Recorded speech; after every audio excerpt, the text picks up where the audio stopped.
Hello, my name is Shannon McCosh. This is the Topic 6 final project for Grand Canyon University TCH539 course for Topic 6.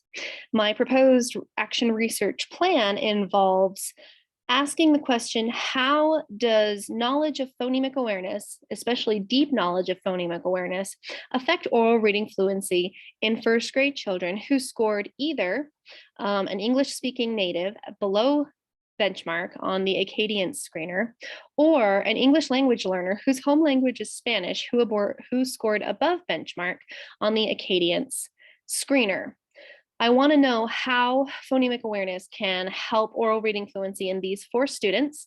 I am conducting case studies on all 4 of these students using a variety of graphic organizers that help me organize the information and data I collect from these students by working in small groups and one-on-one settings.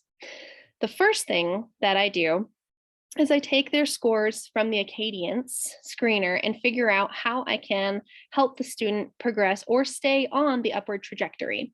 The first thing I do is figure out what kind of small group that they need. And then from that small group, we do weekly progress monitoring for the students who scored below benchmark on that screener. I'm going to share my screen with you to show privacy of the student is guarded. When I show this student originally scored 27 nonsense words that were whole words read. Later, she scored 11 after she scored 30. So this is her overall progress monitoring for showing her progress of nonsense word fluency, correct letter sounds. And down here is how many whole words she's reading. What this means is she has a packet that looks like this, progress monitoring, and this is all from Acadience. Inside here, this child is presented with nonsense words. What she is doing is currently she is getting the correct letter sounds, but she is not reading the whole word. So what she's doing is she's going eh instead of hif.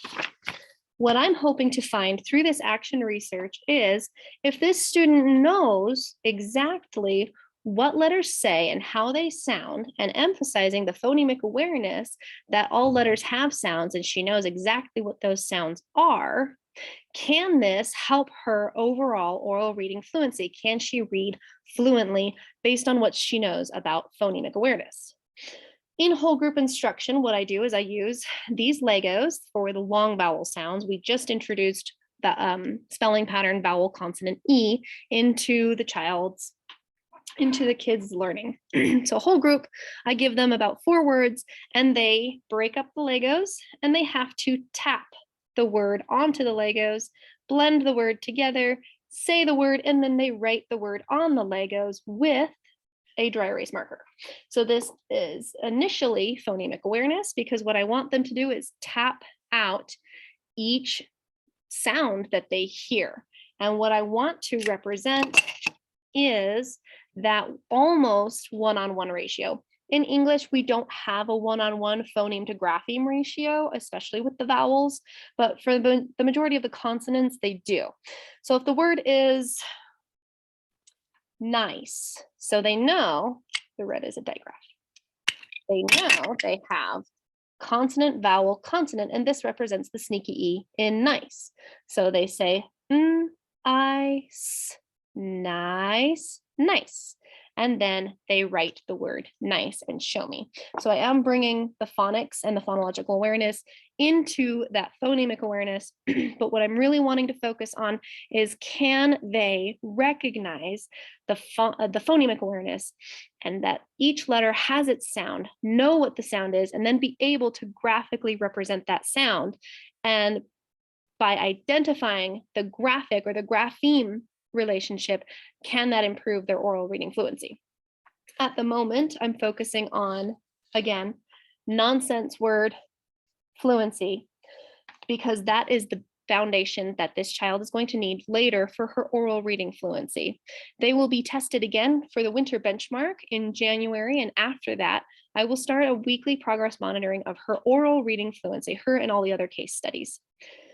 Within this child's folder, I have, like I said, many graphic organizers. I have examples of writing,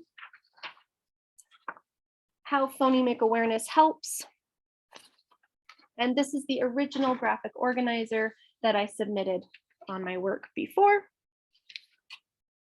All of these together help me identify exactly where this child is and what she needs in order to get more and more fluent with her oral reading. So that is the brief description of the action plan and the data I plan to continue collecting.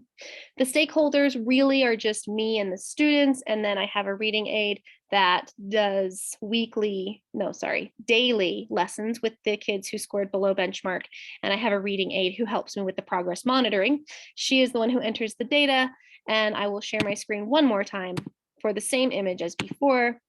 My reading aid helps record this information. So again, these are the child's correct letter sounds. So she went if, and without saying hif and just reading the word. So that's why she scored a 0 here. She was able to get one word. So we are wanting to see that her foundations in phonemic awareness will help increase her knowledge of nonsense word reading.